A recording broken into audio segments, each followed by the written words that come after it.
Cuma 1 jutaan, tapi berani kasih layar 90 Hz dan 3 kamera belakang, Itel Zeno 20 ini benar-benar merusak pasar HP entry level.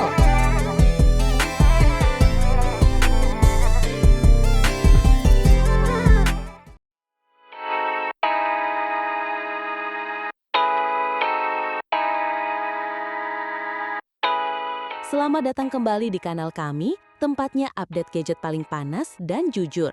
Hari ini kita kedatangan tamu yang bikin heboh jagat smartphone entry level. Namanya Itel Zeno 20 dan percayalah, HP ini penuh dengan kejutan.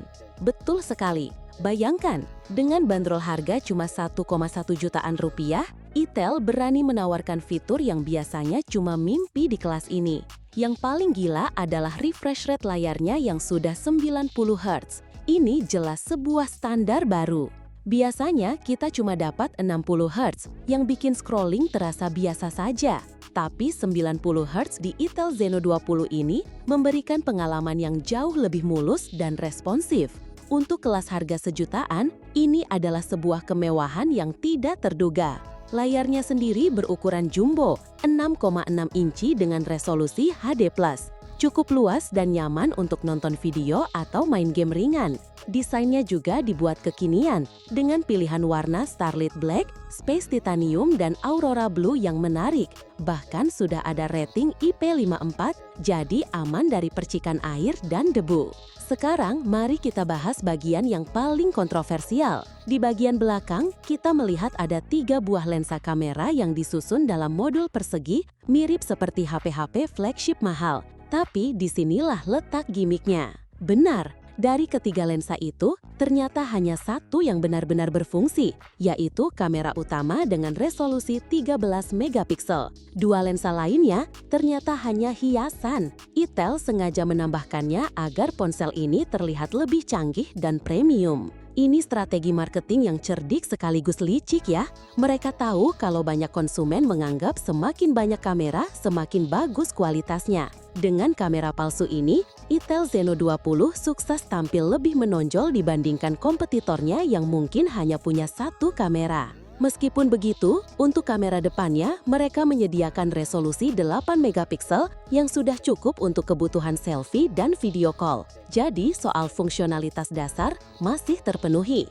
Tapi jangan berharap ada fitur ultra wide atau makro dari dua lensa tambahan itu. Beralih ke dapur pacu, Itel Zeno 20 ditenagai oleh chipset Unisoc Tiger T7100. Chipset ini dipadukan dengan dua pilihan RAM dan penyimpanan, yaitu 3/64 GB atau 4/128 GB.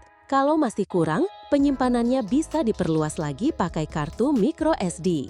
Performanya tentu disesuaikan untuk penggunaan ringan sehari-hari. Jangan berharap bisa main game berat dengan setting grafis tertinggi. Tapi untuk browsing, media sosial, dan komunikasi, kombinasi hardware ini sudah lebih dari cukup, apalagi dengan sistem operasi Android 14 Go Edition yang ringan. Salah satu nilai jual unik lainnya adalah asisten suara bernama Ivana 2.0 yang sudah mendukung bahasa Hindi. Ini menunjukkan fokus pasar mereka di India. Selain itu, ada juga peningkatan suara DTS yang membuat pengalaman audio sedikit lebih baik saat nonton film atau mendengarkan musik.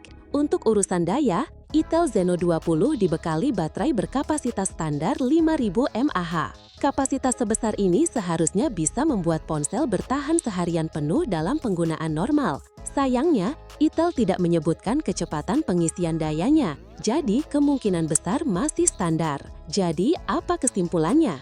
Itel Zeno 20 adalah ponsel yang penuh dengan kompromi cerdas. Di satu sisi, kita mendapatkan fitur mewah seperti layar 90 Hz dan rating IP54 dengan harga yang sangat murah. Di sisi lain, kita harus menerima gimmick seperti kamera palsu. Tepat sekali. Ponsel ini adalah bukti nyata bagaimana sebuah brand bisa meracik spesifikasi untuk menarik perhatian di pasar yang sangat kompetitif. Dengan harga mulai dari Rp5.999 atau sekitar 1,1 jutaan, Itel Zeno 20 jelas menjadi pilihan yang sangat menggoda bagi mereka yang punya budget terbatas tapi ingin merasakan fitur modern. Bahkan, Itel menawarkan layanan penggantian layar gratis sebanyak 1 kali. Ini adalah bonus yang sangat menarik. Nah, bagaimana menurut kalian?